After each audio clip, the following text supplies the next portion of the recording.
अमेरिकी media wall street journal के हवाले से ये बड़ी खबर सामने आ रही है। अमेरिकी प्रस्ताव पर ईरान ने भी जवाब दिया है। वॉल स्ट्रीट जर्नल में ये छपा है, खाड़ी देशों में अमेरिकी बेस बंद किए जाएं, ईरान की ये शर्त है और ईरान पर सभी बैन हटाए जाएं, हिजबुल्लाह पर हमले रोके जाएं।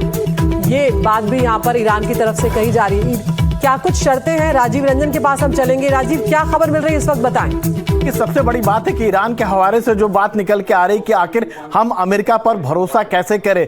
2 बार जो है ईरान ने अमेरिका पर भरोसा किया और दोनों बार उसे धोखा मिली है। पिछले साल की अगर बात करें तो अमेरिका और ईरान के बीच में परमाणु हथियारों को लेकर बातचीत चल रही थी, उसके बाद पिछले साल हमला होता है। इस साल भी बात करें तो 28 फरवरी से पहले यानी 26 फरवरी तक जो है अमेरिका और ईरान के बीच में परमाणु हथियारों को लेकर बातचीत हो रही थी और उसी दौरान जो है फिर से ईरान पर हमला होता है। तो ईरान की सबसे बड़ी दुविधा यह है कि हम ट्रंप पर भरोसा करें तो कैसे करें, और यही वजह है कि ईरान जो है लगातार अंतर्राष्ट्रीय जो कम्युनिटी है उससे गुहार लगा रहा है कि कई चीजें जो है बहुत क्लियरिटी होनी चाहिए। सबसे पहले क्लियरिटी ये होनी चाहिए कि ईरान पर फिर से दोबारा कोई हमला ना हो, और जो प्रॉक्सी के नाम पर जो है हिजबुल्लाह जैसे संगठन के नाम पर जिससे लेबनान में इजराइल लगातार हमला कर रहा है उस पर रोक लगनी चाहिए। और ईरान का यह भी कहना है कि हमें युद्ध का मुआवजा मिलनी चाहिए। और सबसे बड़ी बात यह भी कह रहा है कि जो खाड़ी देश में है जहां अमेरिकी सैन्य ठिकाने हैं, जहां से जो है ईरान पर हमला होता है, वो सारे सैन्य ठिकानों को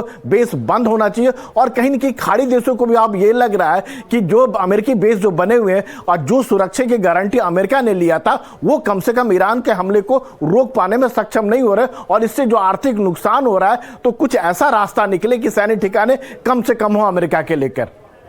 बिल्कुल, तो यहाँ पर अब देखना होगा कि ईरान का ये जो प्रस्ताव है इस पर क्या कुछ प्रतिक्रिया अमेरिका की तरफ से सामने आती है। मैस्टन सर, ये जो प्रस्ताव दिए जा रहे हैं या जो शर्तें रखी जा रही हैं, अमेरिकी बेस बंद किए जाएं खाड़ी देशों में और सभी जो बैन हैं, जो प्रतिबंध हैं ईरान पर से वो हटाए जाएं, हिजबुल्लाह पर हमले रोके जाएं, ऐसी कई सारी बातें ईरान की तरफ से कही गई हैं। लेकिन यहाँ पर जो स्थिति हम देख रहे हैं कि सबसे पहले बातचीत के टेबल पर उस तरह से आना चाहिए और उन पक्षों के साथ आना चाहिए जो सबको सूट करे। क्या वो हो पा रहा है इस वक्त ईरान के लिए? वो बिल्कुल नहीं हो पा रहा है। कारण यह है, इजराइल को तो किसी ने पूछा ही नहीं है और इजराइल की इसमें बहुत बड़ी भूमिका है। तो मैं एक चीज बोलना चाहूंगा, देखिए क्योंकि मैं जब एम्बेसी ऑफ इंडिया काबुल में था तो मैं ईरानियन एम्बेसी से काफी डील करता था वहाँ।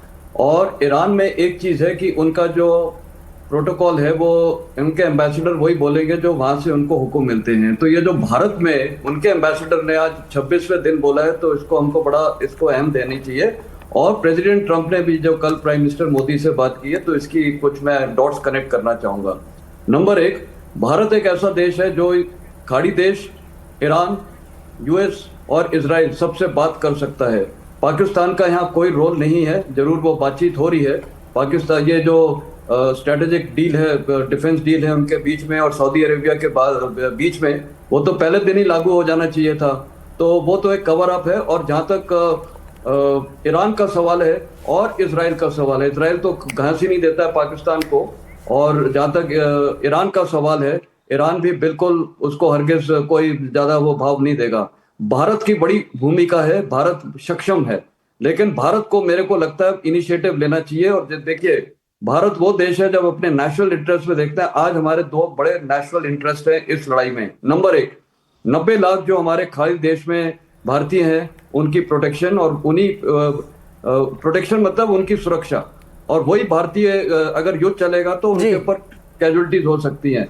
और आपको ये भी पता होना चाहिए कि वहां से हमारे पास 37.9% रेमिटेंस आता है फॉरेन करेंसी में खाड़ी देशों से। अमेरिका से ज्यादा, अमेरिका से कम है, अमेरिका में 27.7% है, 54 लाख भारतीय। इसीलिए सभी चाहते हैं कि जल्द से जल्द मैं कंप्लीट कर लेता हूँ। तो इसमें क्या है कि मैं ये बताना चाहता हूँ, दूसरा नेशनल इंटरेस्ट भारत का ये है कि हमारी जो एलएनजी सप्लाई गैस है और ऑफकोर्स ऑयल, ये स्ट्रेट ऑफ हॉर्मुज पे बहुत बड़ा निर्भर है। ये दोनों नेशनल इंटरेस्ट देखते हुए क्या ये भारत चाहेगा ये लड़ाई चलती रहे? बिल्कुल नहीं चाहेगा। तो भारत ही एक ऐसा देश है, मेरे को लगता है ये बैकडोर डिप्लोमेसी होनी चाहिए और जल्दी से जल्दी भारत को ही लीड लेना चाहिए। आप बताइए, विश्व में आज कौन सा देश है ना अच्छा, यूरोप यूनियन कर ठीक है। सकता है, ना ऑस्ट्रेलिया कर सकता है, ना पाकिस्तान है। ठीक मेरे है। ख्याल ये भारत को पहल करके ये करना चाहिए, नहीं तो ये लड़ाई आउट ऑफ कंट्रोल रहेगी। और जो शर्तें हैं, ठीक है, मतलब आपको दोनों लगता है एक यहाँ पर कि दूसरे की शर्तें भारत को माने। यहाँ पर मध्यस्थता जरूर करनी चाहिए, जो बात ईरान के राजदूत भी कह रहे हैं। आप बने रहिए सर, यहाँ पर एक और खबर का हम रुख कर ले रहे हैं। ईरान से बातचीत के लिए डोनाल्ड ट्रंप ने अपनी टीम भी एक बनाई हुई है। राष्ट्रपति ट्रंप की जो टीम है उसमें उपराष्ट्रपति जेडी वेंस समेत 5 लोग शामिल हैं।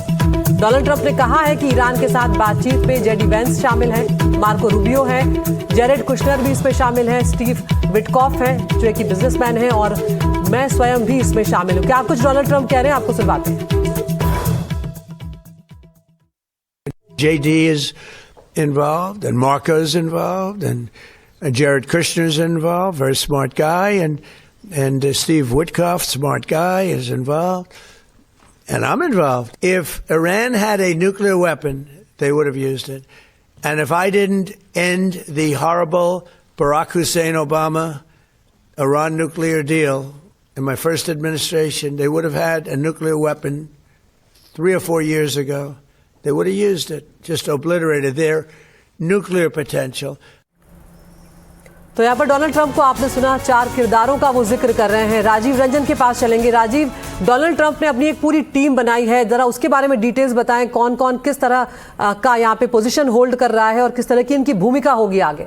देखिए, अमेरिका लगातार इस बात का ऐलान कर रहा है कि जो उसके जो ईरान से बातचीत हो रही है और बातचीत के नतीजे जो है बहुत अच्छे निकल रहे हैं। पहले कहा गया था कि जो अमेरिका की ओर से 2 किरदार खासतौर से बातचीत कर रहे हैं। 2 किरदार की बात करेंगे तो पहला जो नाम आया था जेरेड कुशनर का आया था, और जो इसके जो ट्रंप के दामाद हैं, और दूसरा जो नाम आया था स्टीव विटकॉफ का आया था, जो अमेरिकी राष्ट्रपति के जो है खास, जिसको सलाहकार कह सकते हैं या भरोसेमंद कह सकते हैं। तो ट्रंप के 4 किरदार की बात कीजिएगा तो सबसे बड़ा जो नाम जो नजर आता है, अमेरिका के उपराष्ट्रपति ट्रंप के करीबी हैं, जेडी वेंस नाम आता है। ये ट्रंप के बहुत ज्यादा भरोसेमंद है और विदेश नीति और रणनीतिक मामलों में बहुत एक्टिव नजर आते हैं, और खासतौर से ट्रंप के हर फैसले का ये स्वागत करते हैं। अगर दूसरे की बात कीजिएगा तो मार्क रूबियो जो हैं, जो अमेरिका के विदेश मंत्री हैं, सीनियर सीनेटर हैं, और सबसे बड़ी बात है कि उन्होंने युद्ध का समर्थन किया था। विदेश मामलों और इंटेलिजेंस पर इनकी खास पकड़ है। तो 2 और किरदार सामने आते हैं, और तीसरा जो नाम सामने आता है, जो ट्रंप के दामाद हैं और पूर्व सीनियर एडवाइजर हैं, जेरेड कुशनर, जिनको लेकर ईरान ने पहले आपत्ति जताई थी कि हम इनसे बात कर रहे थे तो पिछली बार हमें धोखा मिला था। और चौथा जो नाम आता है, अमेरिकी बिजनेसमैन और ट्रंप के भरोसेमंद है, स्टीव विटकॉफ। इन दोनों के बारे में ये कहा गया था कि ईरान की तरफ से कहा गया था कि हम पहले इनसे बातचीत कर रहे थे और उसके बाद जो है अमेरिका ने हम पर हमला किया, तो हमारा भरोसा इन दोनों पर नहीं है। यही वजह है कि इसके बाद जो ट्रंप ने जो है अपने विदेश मंत्री को लेकर आए इस बातचीत के टेबल पर, और उपराष्ट्रपति को लेकर आए, और ट्रंप ने खुद ही कहा कि हम इसमें खुद भी शामिल है बातचीत करने के लिए। तो ट्रंप का साफ तौर पर यह कहना है कि बातचीत हम कर रहे हैं और हमारी कोशिश है कि बातचीत के जरिए मसला को सुलझाया जाए।